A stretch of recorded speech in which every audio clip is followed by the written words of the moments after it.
नमस्कार दोस्तों, आज हम पढ़ेंगे कुछ महत्वपूर्ण बहुलक जिसमें संघनन बहुलक का अध्ययन करेंगे। देखिए, संघनन बहुलक को निम्न भागों में पुनः विभक्त किया गया है। संघनन बहुलक को निम्न भागों में विभक्त किया गया है, जिसमें से पहला है पॉलीएस्टर। अब प्रश्न उठता है कि पॉलीएस्टर क्या होता है। ऐसे बहुलक जिसमें एस्टर लिंकेज मिलता है। अब यह प्रश्न उठता है कि एस्टर लिंकेज क्या होते हैं। देखिए, यही है आपका एस्टर लिंकेज। कैसे समझेंगे?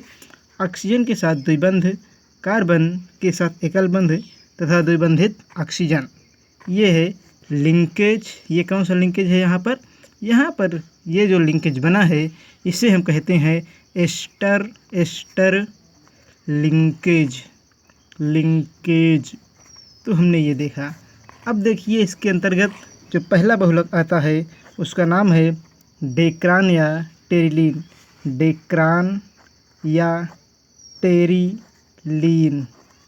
देखिए, डेक्रान या टेरिलीन कैसे होता है या क्या होता है? देखिए, यह बहुलक इथिलीन ग्लाइकॉल तथा टरथेलिक अम्ल या टेरिथेलिक अम्ल के मिलने से बनता है। यह बहुलक इथिलीन ग्लाइकॉल का सूत्र होता है OHCH2OH। क्या होगा? OHCH2 फिर CH2OH। तो हमने देखा ये एथिलीन ग्लाइकॉल है। एथिलीन ग्लाइकॉल को हमने देखा। सूत्र पुनः ध्यान दें, OHCH2OH प्लस इसमें जो दूसरा भाग होगा वो होगा टेरिथेलिक अम्ल, जिसका सूत्र होगा OH, कार्बन के साथ द्विबंध, ऑक्सीजन। उसके बाद बेंजीन यहाँ बनाएंगे और बेंजीन को हम पुनः द्विबंधित ऑक्सीजन के साथ जोड़ देंगे। अब यहाँ पर देखिए OH को लिख देंगे, तो ये जो बना इसी का नाम है टेरिथेलिक अम्ल। यही है टेरिथेलिक अम्ल। तो हमने ये देखा। अब इनके मिलने से जो बनेगा वही क्या होगा? वही हमारा होगा डेक्रान या टेरिलीन। तो देखिए बनता कैसे है। यहाँ पे ताप जो होगा 150 से 200 डिग्री सेंटीग्रेड होगा। अब देखिए, यहाँ पर हमने देखा था ऑक्सीजन है। ऑक्सीजन क्या होगा? यहाँ से जो हाइड्रोजन है, हाइड्रोजन चला जाएगा जल बनाने में। यहाँ का OH और यहाँ का हाइड्रोजन ये जल बना लेगा। साथ ही साथ यहाँ का OH और यहाँ का हाइड्रोजन ये मिलकर के क्या बना लेंगे? जल बना लेंगे। तो बचेगा क्या हमारे पास? O, फिर बचेगा आपका CH2 और हमारे पास यहाँ का O बचा हुआ है। यहाँ का O तो यहाँ पे हमने लिख दिया और यहाँ का O यहाँ पे हम लिखेंगे। अब क्या है? कार्बन है और ये बचा हुआ है। इतने भाग तो चले गए जल बनाने में। ये अब बेंजीन बना देंगे। उसके बाद हम करेंगे यहाँ पे कार्बन के साथ डबल बंध और यहाँ पे एक लाइन, ये मतलब बंध बना देंगे। इसे एन कर देंगे। देखिए कुछ निकला हुआ है तो आप लिख देंगे प्लस, जो निकला है आप लिख देंगे 2H2O, क्योंकि एक OH और एक OH, 2 OH हो गए और एक H 2 H अर्थात 2 जल के अणु बन गए। ये हमने लिख दिया। अब इसका उपयोग क्या है? इसका उपयोग मजबूत रेशे के रूप में होता है, कपड़े बनाने में होता है और इसके द्वारा बने कपड़ों में सिलवटें नहीं बनती। इसके अतिरिक्त इसका उपयोग बेल्ट तथा नाव की पाल को बनाने में होता है। दूसरा जो बहुलक है हमारे पास, दूसरा बहुलक है ग्लिप्टल। अब ग्लिप्टल ध्यान देंगे, ग्लिप्टल क्या होता है? इसका एक नाम और है एल्किल रेजिन। Alkyl resin. अब देखिए यह जो बहुलक होता है, यह बहुलक इथिलीन ग्लाइकॉल एवं थैलिक अम्ल के संयोजन द्वारा बनता है। यह बहुलक इथिलीन ग्लाइकॉल एवं थैलिक अम्ल के संयोजन द्वारा बनता है। आइए अब हम इसे समझते हैं। इथिलीन ग्लाइकॉल का सूत्र तो हमने देखा था, OH CH2OH, ये हो गए। उसके बाद दूसरा जो हमारे पास घटक है टेरिथैलिक अम्ल ना होकर इस बार है केवल थैलिक अम्ल। तो थैलिक अम्ल में देखिए इसका सूत्र क्या होता है, तो आप बनाएंगे बेंजीन, ऊपर लिख देंगे C OH कर देंगे, ये आपका क्या है, थैलिक अम्ल। अब इसी का आप पॉलीमराइजेशन कर लेंगे। जब पॉलीमराइजेशन कर लेंगे तो क्या बनेगा आपका O ऑक्सीजन। देखिए यहाँ से H चला जाएगा वाटर के पानी बनाने में, और यहाँ का ऑक्सीजन भी यहाँ का हाइड्रोजन और यहाँ का हाइड्रोजन ये चले जाएंगे कहाँ पर, ये वाटर बनाने में चले जाएंगे। तो देखिए होगा क्या, बचा ऑक्सीजन हमारे पास, बंध के साथ CH2O। अब इतना हमारे पास बचा हुआ है। अब हम करेंगे क्या, यहाँ पर देखिए यहाँ पर है हमारे पास कार्बन, तो ऐसे लिखेंगे कार्बन के साथ यहाँ पे क्या लगा हुआ है, यहाँ पर हम देखेंगे बेंजीन बना हुआ है, तो हम बेंजीन को ऐसे बना लेंगे। जब ये बेंजीन बन गया हमारे पास तो ये दूसरा कार्बन मिल जाएगा। अब कार्बन के साथ द्विबंध लगा के हम ऑक्सीजन को जोड़ देंगे, और यही जो बहुलक प्राप्त हुआ इसी का नाम है ग्लिप्टल या एल्किल रेजिन, ये हमको प्राप्त हुआ। अब हम कहते हैं या जानने की कोशिश करते हैं कि इसका उपयोग क्या होता है। इसका उपयोग पेंट, वार्निश बनाने में तथा भवन निर्माण सामग्री जैसे एस्बेस्टॉस, सीमेंट आदि को बनाने में किया जाता है। अगला बहुलक हमारे पास है वह है नंबर 2 भाग पे पॉलीएमाइड। अब देखिए ये बहुलक क्या होते हैं, ये बहुलक ऐसे बहुलक होते हैं जिसमें एमाइड, ध्यान देंगे, जिसमें एमाइड लिंकेज मिलता है। एमाइड लिंकेज क्या होते हैं, देखिए यहाँ पर ये होगा आपका CONH, यही क्या है, एमाइड लिंकेज। जैसे अब हम यहाँ पे देखेंगे इसमें जो पहला बहुलक है वह बहुलक है आपका नायलॉन 6,6। तो कैसे हम बनाएंगे, देखिए नायलॉन 6,6, इसमें 2 भाग होते हैं। पहला होगा आपका हेक्सामेथिलीन डाइएमीन। तो देखिए हेक्सामेथिलीन डाइएमीन में कर देंगे आप H2N, उसके बाद कर देंगे आप यहाँ पे CH2 6 मतलब 6 बार, उसके बाद NH2 NH2। तो देखिए हेक्सामेथिलीन, इसका नाम हेक्सामेथिलीन डाइएमीन, इसका सूत्र ध्यान देंगे H2N CH2 6 बार और उसके बाद NH2, ये आपका एक सूत्र हो गया। उसके बाद इससे हम क्रिया कराएंगे, जिससे क्रिया कराएंगे उसका नाम है एडिपिक अम्ल। एडिपिक अम्ल का सूत्र होगा आपका OH, कार्बन के साथ ऑक्सीजन, द्विबंधित ऑक्सीजन, और उसके बाद CH2 4 टाइम्स, और यहाँ पर ऑक्सीजन OH, ये हो गया आपका, ये एडिपिक अम्ल है, एडिपिक अम्ल हो गया। तो एडिपिक अम्ल को हमने देखा। अब जब इनका हम बहुलकीकरण कराएंगे, पॉलीमराइजेशन कराएंगे, तो क्या होगा, यहाँ पर 2 H है, तो इसको हम ऐसे तोड़ेंगे बंद, और एक H यहाँ पे चलाएगा। देखिए एक H यहाँ से निकलेगा, वाटर बनाएगा। तो क्या करेंगे आप, जब एक H चला गया तो एक H बचा हुआ है, जो H गया है उसका बंद यहाँ पे है। अब लिखेंगे हम CH2 कितनी बार है, 6 बार, फिर NH, यहाँ से भी एक H चला जाएगा, तो आप ऐसे बना लेंगे। उसके बाद ये तो वाटर बना लेंगे, और ये भी वाटर बना लेंगे। तो एक अणु यहाँ पर, एक अणु यहाँ पर, 2 OH हो गए। 2 OH को हम ऐसे भी लिख सकते हैं 2 OH, ये हमने कर दिया। एक H यहाँ से निकालेंगे, एक H यहाँ से निकालेंगे, तो ये हमने कर दिया। इसको हम ऐसे न लिख करके ऐसे भी लिख सकते हैं। तो आप कहेंगे कि वाटर का अणु क्या हुआ, बाहर चला गया, रिमूव हो गया। अब यहाँ पे क्या बचा, CH2 4 टाइम्स, उसके बाद C डबल बॉन्ड ऑक्सीजन। देखिए इस वाले भाग में भी कार्बन 6 बार है और इस वाले भाग में भी कार्बन 6 बार है, इसलिए इसका नाम पड़ता है नायलॉन 6-6। नायलॉन 6-6 बनता है। अब हमने इसको देख लिया। अब हम आते हैं नायलॉन 6-6 के उपयोग। देखिए नायलॉन 6-6 का उपयोग ब्रश के बाल बनाने में, चादरें बनाने में, कपड़े बनाने में, इसके अतिरिक्त प्लास्टिक के भी कपड़े का निर्माण नायलॉन 6-6 से किया जाता है। इसकी जो अगली इकाई है, मतलब अगला भाग है, वह है नायलॉन 6। नायलॉन 6।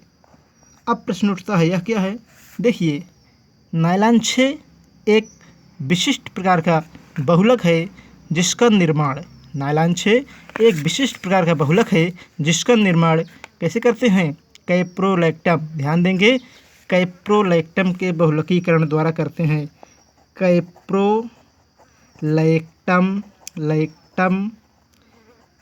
कैप्रोलैक्टम के बहुलकीकरण द्वारा करते हैं। तो देखिए पहले हम इसमें बनाएंगे साइक्लोहेक्सेन। ये हमारे पास क्या है? साइक्लोहेक्सेन है। साइक्लोहेक्सेन, यहाँ पर हम क्या करेंगे? ऑक्सीजन को ऐड कर देंगे। यहाँ पर ऑक्सीजन को हम ऐड कर देंगे। अब ये इस प्रकार की रचना को बना लेगा। इसका नाम होगा साइक्लोहेक्सेनॉन। साइक्लोहेक्सेनॉन होगा। अब इसको हम NH2OH, और यहाँ से रिमूव क्या हो जाएगा? बाहर क्या चला जाएगा? H2O बाहर चले जाएंगे। तो हमने ये कर दिया।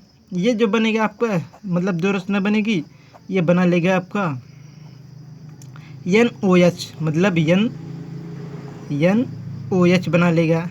अब इसके बाद इसका हम क्या करेंगे? बैकमैन पुनर्विन्यास।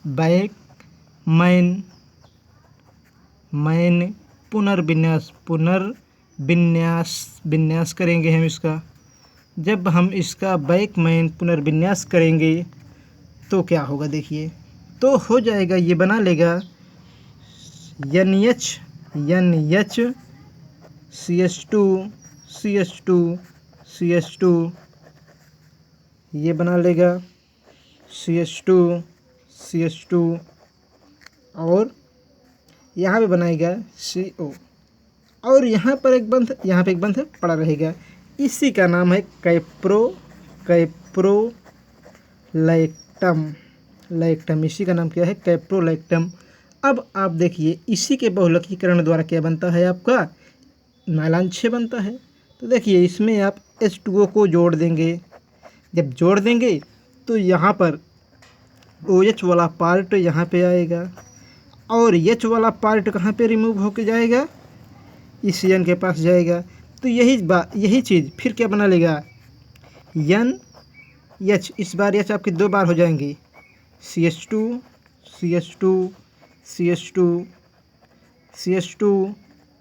देखिए CH2, और उसके बाद COOH, ये बना लेगा।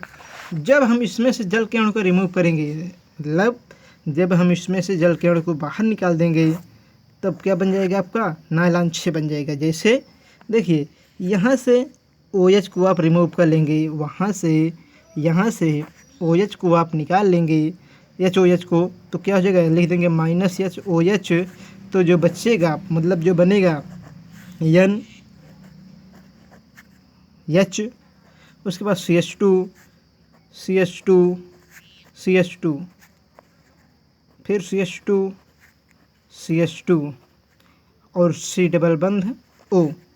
यही जो बना हुआ है, ध्यान देंगे यहाँ का ये H है, NH CH2 CO, और यहाँ पे एक बंध है, यहाँ पे एक बंध। इसी का नाम होगा नायलॉन 6, ये हमने बना। अब आइए हम देखते हैं नायलॉन 6 के उपयोग क्या हैं। नायलॉन 6 का उपयोग टायर बनाने में, कार्ड बनाने में, कुर्सियाँ बनाने में, रस्सियाँ बनाने में, कपड़े बनाने में किया जाता है। इसके अतिरिक्त इसका उपयोग अन्य प्रकार के घरेलू सामानों को बनाने में किया जाता है। कार्बन 6 परमाणु युक्त कैप्रोलैक्टम, ध्यान देंगे, कार्बन 6 परमाणु युक्त कैप्रोलैक्टम से इसका निर्माण होता है, इसलिए इसे हम नायलॉन 6 कहते हैं। और इसका एक नाम परलान भी है, परलान भी है। अब हम आगे देखते हैं इसमें, और आगे हम पढ़ेंगे इसका जो आखिरी भाग है बैकेलाइट, लेकिन उससे पहले नायलॉन 6-10 को देख लेते हैं। देखिए हम देखेंगे नायलॉन 6-10।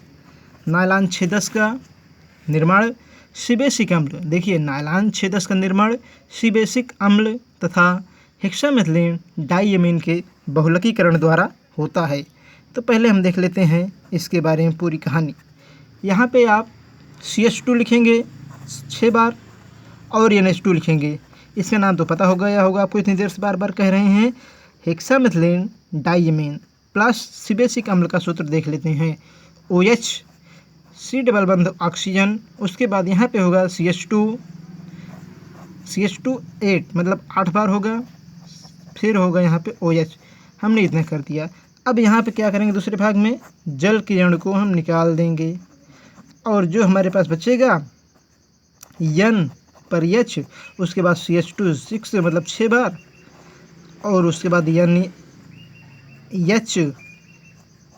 ये तो वाटर बना लेंगे, एक H यहाँ से वाटर बनाएगा, एक OH और एक H यहाँ का वाटर बना लेगा, तो हो जाएगा आपका यहाँ पे ये हो जाएगा। उसके बाद हम बना लेंगे CH2 8 मतलब 8 बार, C डबल बंधित ऑक्सीजन, ये हमने कर दिया। इसी का नाम क्या है, नायलॉन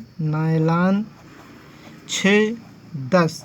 क्यों पढ़ा, क्योंकि पहले वाले में 6 कार्बन है, ध्यान से देखिए, पहले वाले में 6 कार्बन है, CH2 6 बार है, और दूसरे में CH2 8 बार है, इसलिए इसका नाम क्या पड़ा, 8-2-10, तो 6-10, नायलॉन 6-10 हो गया। इसका उपयोग हम देख लेते हैं। देखिए नायलॉन 6-10 का उपयोग ये थोड़ा कठोर होता है। इसका उपयोग सांचे के द्वारा प्रयोग की जाने वाली वस्तुओं को बनाने में करते हैं, जैसे चप्पल, कुर्सी, संदूक आदि प्रकार की उपयोगी वस्तुओं को बनाने में किया जाता है। अगला जो हमारे पास है वह है फॉर्मेल्डिहाइड रेजिन, फॉर्मेल्डिहाइड